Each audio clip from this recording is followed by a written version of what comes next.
Internet dans notre monde, c'est important.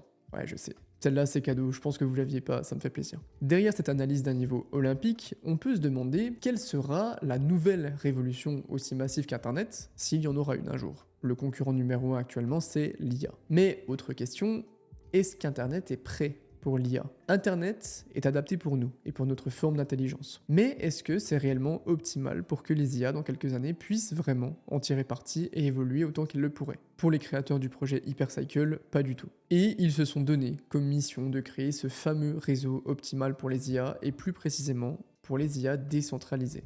Vous avez peut-être entendu il y a quelque temps l'annonce hyper massive de la fusion de 3 des plus gros projets IA blockchain, Singularity, Océan et Fetch.ai. Très rapidement, ces 3 projets, ils ont choisi d'unir leurs forces pour pouvoir créer une sorte de super IA qui combine toutes les caractéristiques. Fetch, c'est des agents autonomes, j'ai fait une vidéo dessus. Océan, c'est de la data, j'ai fait une vidéo dessus aussi. Et Singularity, c'est un projet qui fait de la recherche et du développement dans l'IA sur la blockchain. Il faut quand même comprendre un truc sur l'IA. Il existe 3 types d'intelligence artificielle actuellement. Les ANI, les AGI et les ASI. Les ANI, c'est les intelligences artificielles étroites. C'est les chats GPT, Midjourney, les IA de reconnaissance faciale, etc. Elles sont très fortes, mais uniquement dans un domaine très précis. Ce sont des IA qui ne généralisent pas. Elles font leur tâche et elles ne créent aucune conclusion. C'est le mec qui a une très bonne note en maths parce qu'il a passé la nuit à apprendre la démonstration par cœur. Par contre, il ne saura pas l'utiliser dans un autre contexte que celui du cours. Ensuite, on a les AGI, les intelligences artificielles générales. Une AGI, elle a beaucoup plus de cordes à son arc et elle aura globalement le même niveau de compétence qu'un humain dans la plupart des domaines. C'est l'élève un petit peu surdoué, qui travaille bien, qui sait faire la démonstration pas parce qu'il l'a apprise par cœur, mais parce qu'il l'a comprise. Et ensuite, on a la forme ultime de l'intelligence artificielle, les ASI, ou super intelligence artificielle. C'est un petit peu la forme d'intelligence qui à la fois fascine et qui rend anxieux. Une IA bien plus intelligente que les humains les plus intelligents. Elle serait capable de prendre des décisions par elle-même, de s'organiser avec d'autres IA à grande échelle pour avancer vers ses propres objectifs personnels. Ouais, ça y est, on est dans Matrix les gars, ça fait un peu flipper. Il y a actuellement une grande course à l'armement entre les armées du monde entier et les grosses entreprises privées qui les veulent en premier. Depuis 2010, on est quand même sur plus de 98 acquisitions de start-up IA par les GAFAM, et vous vous doutez bien qu'elles vont pas les rendre accessibles à la plèbe comme ça. Puisque personne n'avait lancé le mouvement, 3 des plus gros projets IA et crypto ont décidé de combiner leurs forces dans un but très précis. Créer ces 2 nouvelles formes d'intelligence, mais de manière décentralisée et open source. Ils ont appelé cette réunification l'alliance ASI. On revient très vite sur Singularity. Singularity, c'est un projet qui fait beaucoup de recherches et qui propose une large gamme de services hyper intéressants autour de l'IA décentralisée. En gros, quand je dis IA décentralisée, c'est l'IA sur la blockchain. Gardez ça en tête. Ils ont notamment mis en place un réseau d'agents autonomes qui s'organisent eux-mêmes, qui se délèguent leurs tâches, qui négocient leur salaire pour faire ce travail entre eux, etc. Ce petit réseau, c'est ce qu'on appelle de la swarm intelligence. Est-ce que vous avez déjà vu les spectacles de drones? Bon, c'est pas l'Amérique, mais en vrai, c'est stylé. Et ça, c'est de la swarm intelligence. La swarm intelligence, c'est un secteur de l'IA qui cherche la collaboration entre plein de petits agents autonomes individuels en utilisant des protocoles décentralisés pour venir remplir un but commun. C'est un petit peu la main qui tire les fils des marionnettes pour qu'il y ait une cohérence entre les doigts. Dans les réseaux de swarm intelligence, chaque agent va énormément communiquer avec les autres. Plus il y aura d'agents et plus il y aura de tâches à remplir, donc plus il y aura de communication et plus il y aura de coopération et donc d'intelligence qui sera créée. De base, Singularity avait créé ce réseau sur Ethereum. Et oui, vous savez ce que je veux dire. Rapidement, ils se sont dit... Oula, c'est un petit peu cher par ici, on va aller autre part, on va peut-être aller sur Cardano. Ah, vous l'aviez pas celle-là finalement. C'est un petit peu mieux, Cardano, mais c'est toujours pas suffisant, les coûts restent encore beaucoup trop élevés. Il fallait donc trouver autre chose que les blockchains classiques pour réellement explorer le plein potentiel des réseaux d'agents autonomes. Un réseau pour qu'une quantité exponentielle de ces agents IA puisse avoir autant de micro-interactions que possible les uns avec les autres. Cette solution, c'est Hypercycle. Hypercycle va devenir le réseau qui sera utilisé par la majorité des projets qui vont se construire dans l'agence ASI, donc la réunion des 3 projets Océan, Fetch, Singularity. Le projet a été créé dans l'écosystème de Singularity et lancé sur la Singularity DAO en avril 2023. L'équipe, qui est un amas de chercheurs dans l'IA, de data scientists, globalement des cracks absolus dans leur domaine, a voulu créer ce qu'ils appellent l'Internet des IA.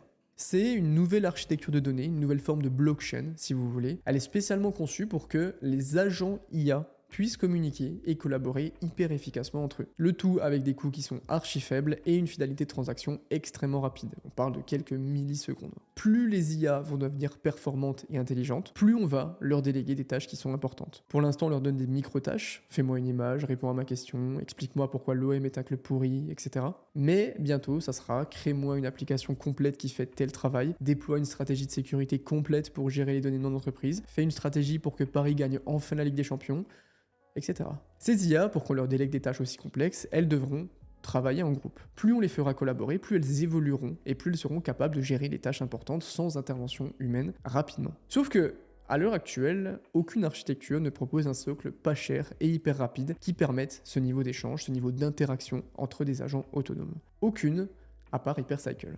On peut décomposer l'architecture de Hypercycle en 3 grands axes. Déjà, on a la technologie à la base de tout, ce qu'on appelle TODA IP Ledgerless Blockchain, une blockchain sans registre. Oui, je sais, c'est giga geek, mais on va passer très vite dessus, ça va pas être très dur. Le rôle d'une blockchain, c'est quoi concrètement?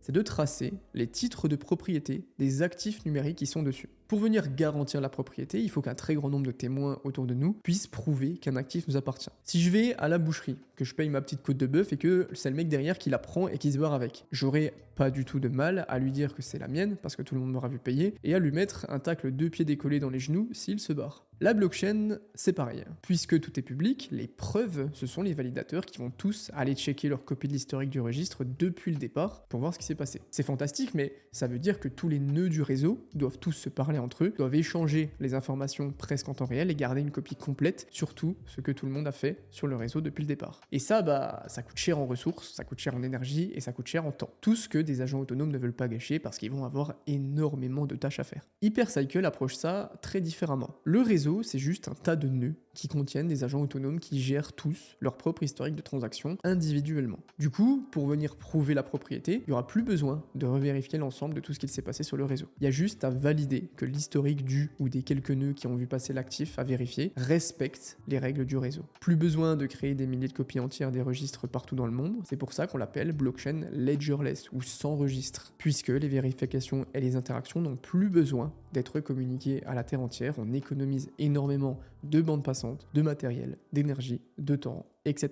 Ça donne un réseau qui est beaucoup moins lourd à faire tourner et qui est forcément beaucoup moins cher. Les agents IA vont pouvoir faire tout ce qu'ils ne pouvaient pas faire on-chain avant parce que c'était trop cher. Donc communiquer beaucoup plus fréquemment entre eux, créer plus d'intelligence, etc. C'est une énorme avancée technologique dans le domaine. Sauf que dans notre système là, il y a un truc qui va pas. Si on veut que tous les nœuds soient indépendants, qu'il n'y ait pas besoin de l'approbation de la terre entière pour dire qu'on est légitime, les uns avec les autres vont devoir se faire confiance. Pour ça, Hypercycle utilise un modèle de proof of reputation, de preuve de réputation. Sur Hypercycle, il n'y a pas de consensus comme on pourrait trouver dans les blockchains classiques traditionnelles, genre les proof of stake, proof of work, tout ça, il n'y a pas. Sur Hypercycle, ce sont des petits groupes de nœuds, des mini-cercles de nœuds, qui viennent valider les transactions entre eux. Quand un agent autonome a besoin de collaborer pour accomplir une tâche qu'il ne peut pas réaliser tout seul, il va venir demander l'aide sur le réseau en privilégiant ceux avec la meilleure réputation pour venir former un cercle. C'est un peu comme quand tu veux déménager et porter un truc lourd. Sans le vouloir, on fait tous un scan de nos potes et on regarde lequel peut le plus m'aider. On fonctionne à la réputation, sur le critère de la force physique. J'ai un pote qui fait 1m90, 90 kg, c'est plutôt lui que je vais appeler pour porter l'armoire lourde. Une fois que la tâche est finie, qu'on a déplacé l'armoire, les détails sont enregistrés dans l'historique de chaque participant. Nous, notre historique, c'est notre cerveau. Sur Hypercycle, on a un membre aléatoire de ce fameux cercle qui est choisi pour définir le compte-rendu de la transaction et qui reçoit une récompense pour ça. Ce système de preuve de travail, entre guillemets, il est plus restreint qu'un réseau entier, il est renforcé par un système de réputation qui va inciter à une participation activée. Pourquoi? Parce que les nœuds qui ont la meilleure réputation, ils sont plus susceptibles d'être choisis pour venir aider et bénéficier des récompenses. C'est un peu ce pote qui va aider partout parce qu'il sait qu'il y aura des bières au déménagement. Plus il aide, plus il est réinvité, plus il peut boire de bière gratuite. C'est ce qu'on pourrait appeler de l'alcoolisme intelligent. Le troisième élément clé d'Hypercycle, c'est son langage de programmation, Meta, qui permet aux agents IA de communiquer leurs ressources, leurs tâches, leurs données utiles et les autres détails sans aucune intervention humaine, tout en augmentant les interactions possibles entre eux. Ok, on a fait un petit point sur la tech, Meta, preuve de réputation et Toda IP. Maintenant, petit point sur le token, et il y a pas mal de choses à dire. Le token, c'est le HYPC, je dirais IPC dans la suite de la vidéo pour des raisons évidentes de flemme. Il a une total supply d'environ 2,2 milliards de tokens et il a été lancé en avril 2023. Il a fait un ATH autour des 1,05 $ en septembre 2023 et il s'échange aujourd'hui autour des 55 centimes. On a un market cap de 100 millions pour une valorisation complètement diluée de 1,2 milliard et seulement 8,67% de la supply qui est en circulation actuellement. Ok, c'est un point de risque qu'il faut prendre en compte, on va y revenir juste après. Le IPC, il va servir à obtenir le droit d'être un nœud qui participe au consensus. Si on veut faire tourner un nœud, il faut acheter une licence qui prend la forme d'un NFT sur HyperPG, qui est la plateforme de Hypercycle. Pour acheter une licence et devenir un nœud, il faut bloquer 1024 IPC, donc presque 550 $ pour un seul nœud, et on peut aller jusqu'à bloquer 524 288 IPC si on veut un masternode qui correspond à un droit de faire tourner 512 nœuds. C'est le genre de mécanisme classique qui incite à ralentir la vélocité du token et donc à réduire l'offre en circulation au fur et à mesure que le réseau prend de l'ampleur, que des nouveaux participants veulent faire tourner un nœud. Au passage, ça crée aussi un marché secondaire sur les droits de faire tourner des nœuds. Ce marché secondaire, il peut être intéressant dans un scénario où la demande pour faire tourner les nœuds augmente par exemple. Bref. Ensuite, le token, il va servir pour la gouvernance, un classique, mais le plus important, c'est que ça sera l'actif qui sera utilisé par les agents autonomes de l'écosystème ASI pour venir se déléguer mutuellement des tâches à faire et créer l'intelligence. Ils vont se payer en IPC. Le token est donc un indispensable pour que le réseau délivre des résultats de la réelle intelligence mesurable. Le vesting de la partie de la supply qui est réservée pour inciter à l'innovation et avancer vers les objectifs de l'alliance ASI, il s'étend jusqu'en 2028. Jusque-là, ok, logique. Les investisseurs des ventes privées et de l'acide qui ont reçu au total 6,4% de la supply totale ont eu des conditions de vesting assez intéressantes pour le coup. Ils ont eu 5% de leurs tokens libérés au TGE au jour 1. Ensuite, un vesting journalier de leurs tokens pendant 30 mois avec un cliff de 6 mois pour les investisseurs en seed et seulement 3 mois pour les investisseurs en private sale.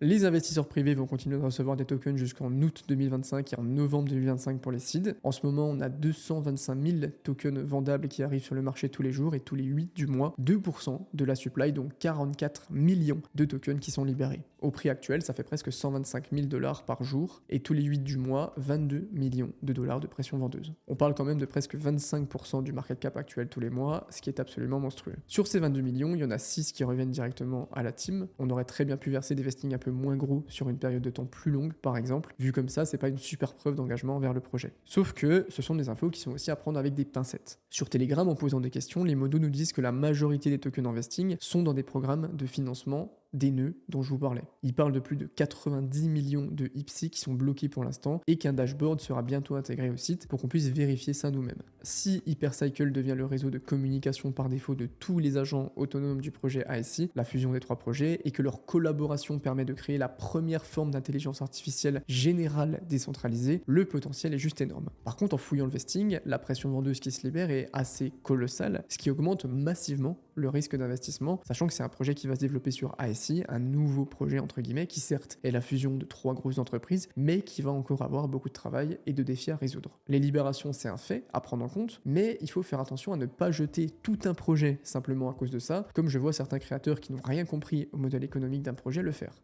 On est sur un projet avec des excellents fondamentaux. Et si la majorité des tokens des private sales et des seeds sont réellement dans ces programmes de financement, alors elle n'arrivera pas avant un bon moment. Donc on a, je pense, 3 stratégies principales pour ce projet. Strat numéro 1, les tokenomics sont pourris, le projet est à chier, on passe à autre chose. Ok, très bien, ça s'entend. Strat numéro 2, on considère que le projet a un vrai potentiel, des tokenomics qui sont bonnes dans l'ensemble, mais on a peur des vestings. Du coup, dans ce cas, on va le laisser passer pour ce cycle et on regarde si le réseau ASI l'utilise vraiment pendant une longue période de temps. Si c'est le cas, on attend qu'une bonne partie des vestings se termine et on se place dessus tranquillement pour le prochain cycle aussi. On fait globalement de la veille avant de se positionner au bon moment. Strat numéro 3, on croit que le narratif IA va de toute façon hyper bien performer dans ce cycle et que la majorité de cette pression vendeuse pourrait très bien être absorbée. Dans ce cas, on met en place des stratégies de prise de profit plus conservatrices à cause de ces libérations. Et on surveille aussi l'évolution pour le prochain cycle. Évidemment, pas besoin de vous rappeler que je ne suis pas gestionnaire de capital, je vous donne mon avis sur un projet que je trouve vraiment intéressant pour l'avenir de l'IA décentralisée, parce que c'est un sujet qui m'intéresse profondément, mais c'est à vous de créer vos stratégies et de prendre vos décisions. Ce narratif de l'IA décentralisée, il est absolument incroyable. On pourrait retourner le problème dans tous les sens, c'est encore impossible de savoir si Internet est vraiment adapté pour un futur où des milliers, des millions d'agents autonomes se gèrent et évoluent entre eux. Par contre, on va vite se rendre compte si les initiatives comme Hypercycle peuvent réellement apporter de la valeur et donner une sorte d'avance à cette armée de geeks qui veulent à tout prix créer une super IA avant les forces centralisées. La cause est noble, les actions sont mises en place, maintenant il ne reste plus qu'à regarder. Même si je sais qu'il y a un petit côté utopique derrière ça, ça serait quand même insane de créer l'une des intelligences artificielles les plus puissantes du monde, une super intelligence, grâce à la blockchain et à la décentralisation. Bonne journée à vous.